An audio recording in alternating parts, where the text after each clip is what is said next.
Vidéo hier, je suis allée sur Ikea pour regarder le prix des bibliothèques, comme vous pouvez le voir, ça se remplit rapidement. 60 € ça. Alors l'année dernière, je l'ai payé 40. Je vais pas repayer 20 balles en plus pour une grosse comme ça, alors que du coup, bah, je pourrais en avoir une plus petite. Du coup, j'en achèterai une plus petite, et je la mettrai à côté. Il y a pas de place, mais je trouverai une place. Alors que je fasse un petit tri là-dedans là. J'ai tellement pas envie parce que je veux tous les lire, mais on va faire un choix quoi. C'est. Hello!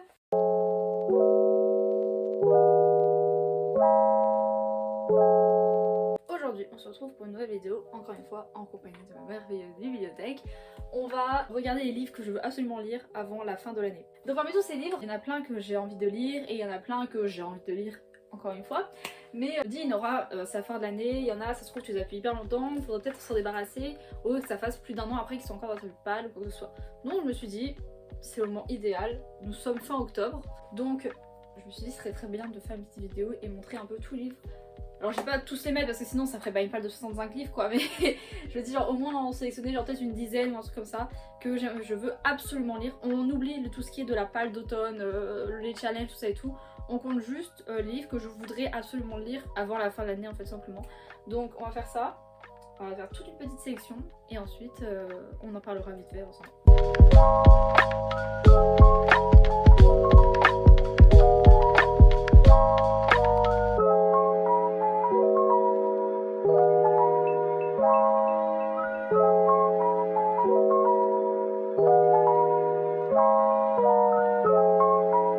J'ai fait une petite sélection, voilà on a la fantasy ici et là la romance. Commencer par la fantasy du coup comme c'est la bonne à moi simplement. Premièrement nous avons The Ex-Hex de Erin Sterling. Pourquoi je veux lire avant la fin de l'année tout simplement parce que comme s'il y a un truc tout ce qui est genre pour les sorcières, un peu vibe d'automne tout ça, je me dis il y en aura lis-le parce que sinon tu le liras que octobre prochain. Donc je me suis dit autant le lire maintenant quoi parce que sinon je le lirai jamais. Donc vraiment je vais essayer de le lire rapidement parce que la semaine prochaine on n'est plus en octobre. Donc je vais essayer de le lire ça cette semaine du coup. Il y en aura, ça fait déjà genre un an que tu veux, va pas attendre maintenant que tu l'as, va pas attendre encore un an avant de le lire. Donc on va le lire très rapidement celui-là. Ensuite nous avons Celle qui devint le soleil de Shaylee Parker Chan. Moi je vais lire avant la fin de l'année simplement parce que ça fait depuis mars que je l'ai et je me suis dit ce serait bien d'en se débarrasser parce que il ne faut pas garder un livre trop longtemps dans sa palle parce que sinon après on a de moins en moins envie de lire de ce que j'ai remarqué. On l'oublie tout simplement. On va essayer de le lire au plus rapidement celui-là. Je sais plus combien de pages il fait, je crois qu'il fait 500 pages quelque chose. Il fait genre 400 pages, un truc comme ça. Il fait un peu plus de 400 pages. Donc vraiment très rapide à lire ça. On va dire qu'en 6 heures c'est lu ça. Donc une petite matinée, une petite après-midi, on est bon. Donc voilà. Ensuite nous avons Circe Aline Miller du coup. Je veux le lire depuis très longtemps. Depuis l'année dernière puisque quand j'ai fini le Chant d'Achille je me suis dit il me faut Circe. Du février que je l'ai. Et je me suis dit, Nora, un moment, ça va pas le faire quoi, faut que tu lises. En plus, on est en automne. La mythologie grecque, pour moi, ça se passe soit l'été, soit l'automne. C'est le moment parfait pour le lire parce que sinon, tu ne liras que l'été prochain. Le Chant d'Achille, je l'ai lu aussi en été. Je l'ai lu en juillet l'année dernière. Et il m'a fallu plus d'un an quand même pour acheter la suite. J'espère qu'il est à la hauteur de Chant d'Achille. Ou qu'il est vraiment bien parce que du coup, comme j'ai beaucoup trop aimé le Chant d'Achille, j'ai peur de pas autant aimer Circe parce que vraiment c'était un coup de cœur le Chant d'Achille. Donc vraiment, Circe, j'espère vraiment que je vais autant kiffer. Ensuite, Sorcerer of Thorns de Margaret Rogerson. Ça fait plus d'un an qu'il est dans ma palle. Voilà la seule et l'unique raison pour laquelle faut que je le lise. En vrai, il y a d'autres raisons comme par exemple le fait qu'il me tente vraiment et que déjà on soit en automne donc ça me donne plus une petite vibe, voilà. Le fait aussi que ça fasse plus d'un an qu'il soit dans ma palle. Le fait qu'il y a un autre tome qui va sortir, c'est une sorte de petit spin-off qui fait genre 140 pages, un truc comme ça. En janvier, il me semble. En vrai, l'histoire a l'air bien, genre vraiment, j'ai très hâte de lire. Mais je sais pas pourquoi je l'ai pas lu depuis. Mais du coup, vraiment, c'est vraiment un livre que je dois lire. J'ai vu super flou d'un coup, mais Lancy m'ont fait fiu. Vraiment que je le lise avant la fin de l'année parce que si je le lis pas avant 2023 en fait simplement, je sens qu'il va rester encore très longtemps dans la palle et c'est pas quelque chose qu'on veut de garder un livre que vous savez plus genre d'un an ou que ça soit dans notre palle. Donc on va essayer de s'en débarrasser le plus rapidement parce qu'il faut s'en débarrasser. Dans le sens qu'il soit plus dans notre palle mais que ce soit dans lui. Voilà.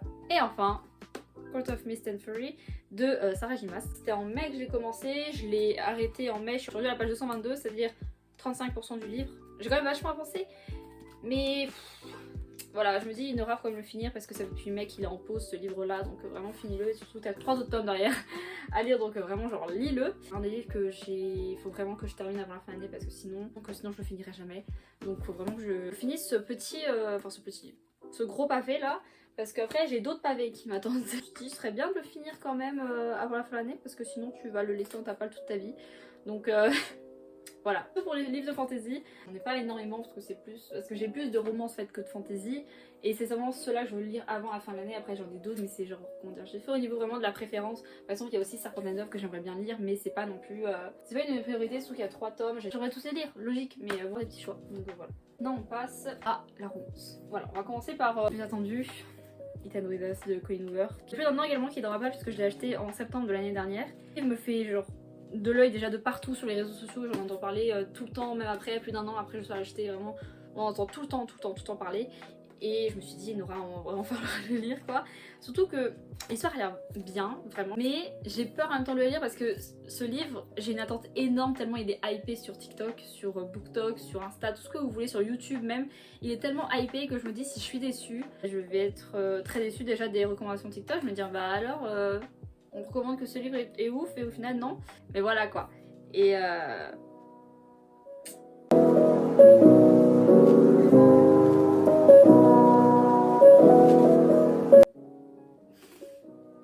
pourquoi je... Ça fait plus d'un an que je me dis, Nora, quand même. Il y a le tome 2 qui est sorti il y a pas longtemps, vraiment la semaine dernière quoi. Et tout le monde en parle sur les réseaux, tout ça et tout. Donc vraiment, je me dis, Nora, c'est peut-être temps de le lire quoi. Pour comprendre la hype de tout le monde et tout. Donc, ensuite, nous avons les 2 nouvelles de Stopper, donc Nick and Charlie, et This Winter, donc de Alice Oseman. Et qu'il y a un des 2 tomes, mais je sais plus du tout lequel c'est, ça m'énerve, qu'il faut lire avant Solitaire, qui est le livre donc sur Tori Spring, donc la sœur de Charlie Spring. Et je sais qu'il y en a un qui voit parce que c'est le tome 0.5 de Solitaire, l'autre c'est le tome 1, donc Solitaire, et après il y a le tome 1.5 et c'est un des 2. Mais je sais plus c'est lequel, le 0.5 et le 1.5. Voilà, je sais plus. Mais je sais juste qu'il y en a un des 2 qu'il faut lire avant, donc il y en a un que je lirai. Et ensuite, je pense que j'achèterai du coup Solitaire, faut que je l'achète dans tous les cas. J'achèterai Solitaire, je le lirai, et ensuite je lirai l'autre. Donc voilà, donc prochain achat qu'il faut que j'achète. Solitaire tout simplement, voilà. Donc je dirais au moins, alors je sais pas du coup le cassage, je verrai si Solitaire j'arrive à l'acheter avant la fin de l'année. Mais en tout cas j'ai mis les 2 parce que si j'arrive à l'acheter avant la fin de l'année, je lirai les 3 du coup à ce moment là. Mais sinon on lirait que un des 2, c'est celui qui est du coup le 0.5 et je lirai ensuite Solitaire l'année prochaine et je lirai par la suite l'autre qui est je sais plus lequel. Ensuite nous avons les 2 premiers tomes de la série Dreamland Billionaire de Lauren Asher, donc on a The Fine Print et Terms and Conditions. C'est qu'il y a le tome 3 qui sort le 31 janvier qui est The Final Offer. Et j'ai beaucoup trop envie de le lire quand j'ai vu, déjà la couverture est incroyable. Et quand j'ai vu un peu le résumé, j'étais en mode... On a une petite small town romance, vous voyez, la petite ville, voilà tout ça. Et en fait m'attire mais genre tellement. Et je me dis il faut vraiment que tu les lises quoi parce que je les ai achetés cet été. Et voilà, en fait souvent pour me faire lire un livre, il faut tout simplement les 3 symptômes qui sortent et que ça m'intéresse et je me mets à lire en fait pour voir le 3 symptôme à temps. Donc voilà, donc c'est sûr que le The Fine Print c'est une de mes prochaines lectures. Donc c'est les 2 premiers tomes, il y a le 3e tome, j'ai vu c'est une sorte de turquoise à moitié, donc une sorte un peu d'un mélange des 2 et ça fait un petit turquoise ici. Les 3 à côté sont magnifiques vraiment. Donc voilà. Ensuite nous avons le premier tome de la série Twisted de Anna Wang, donc Twisted Love. Je me suis dit je vais pas mettre les... je vais pas dire je vais absolument lire les 4 tomes avant la fin de l'année parce que ça fait beaucoup trop. Je me dis on va commencer par le tome 1, c'est déjà bien et après si je continue bah tant mieux. Voilà, c'est le plus... En plus ils sont courts, enfin lui il est court par rapport aux autres qui sont, vous pouvez voir, beaucoup plus gros. Il est quand même vachement bien rempli mais c'est écrit en gros donc ça va. Et il y a même pas 350 pages donc c'est bien quoi. Ça devrait se lire assez rapidement. On part sur un petit Grumpy X Sunshine, donc forcément c'est bien. Et on a une sorte de seconde chance mais en tout dans le livre il y a la première chance et la seconde chance. Comme The Mistake de Elle Kennedy où dans le sens on a avec Grace et Logan du coup où ils essayent de créer un truc et puis au final le mec il gâche tout et donc là on a la seconde chance où il doit se rattraper. C'est un peu la même chose ici. Donc voilà, donc j'ai vraiment très hâte de le lire vraiment. Et enfin pour finir on a To Love Jade and Thorn de La Maze. J'ai une duologie, alors le 2e tome est derrière la pile de fantasy.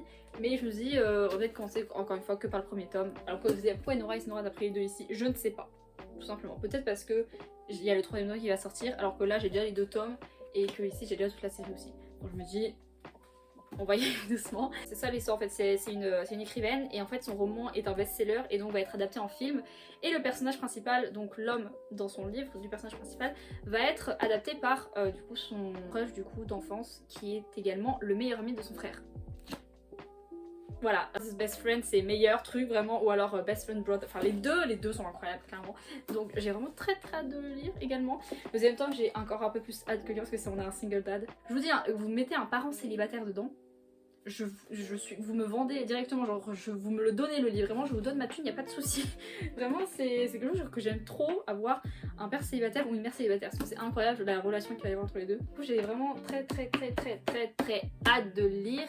Je sais pas quand je vais le lire, mais j'aime bien lire avant la fin de l'année. Non, c'est deux pales. J'espère que je vais réussir à en lire un maximum, ou à peu près une bonne partie. Genre au moins, peut-être pas la moitié, parce que ça fait quand même 6 du coup. Du coup, c'est la fin de cette vidéo. Voilà, j'espère qu'elle vous aura plu. C'était vraiment une vidéo très chill que j'ai faite comme ça, parce que bah, j'avais envie d'en faire une petite, toute tranquille, toute chill, voilà. Je me dis, ça peut être bien de temps en temps de juste faire une petite vidéo pépouze, il n'y a pas trop de gros trucs à faire et tout, vraiment genre c'est juste un truc posé. J'ai une autre vidéo qui sera la semaine prochaine, j'attise un petit peu ici, voilà. J'ai vraiment très hâte de la filmer et je pense qu'elle pourrait vous plaire. Ça parle de l'anglais, parce qu'on va parler un peu de livres en anglais et de l'anglais en général. J'espère que ça va vous plaire. Elle sortira du coup lundi prochain à 16h. Toujours, voilà, tous les lundis à 16h on a une petite vidéo. Du coup si la vidéo vous a plu, vous pouvez mettre un pouce bleu, vous abonner, activer la cloche pour rater aucune notification dès que je sortirai une nouvelle vidéo. Et également partager la vidéo, ça me ferait super plaisir de pouvoir faire agrandir cette communauté tout simplement. Voilà, on approche très rapidement des 100 abonnés. C'est pas énorme, mais pour moi c'est 3 chiffres, c'est quand même déjà pas mal. Donc merci beaucoup à ceux qui sont déjà abonnés, ça me fait trop plaisir vraiment. Et donc voilà, on se retrouve la semaine prochaine pour une autre vidéo.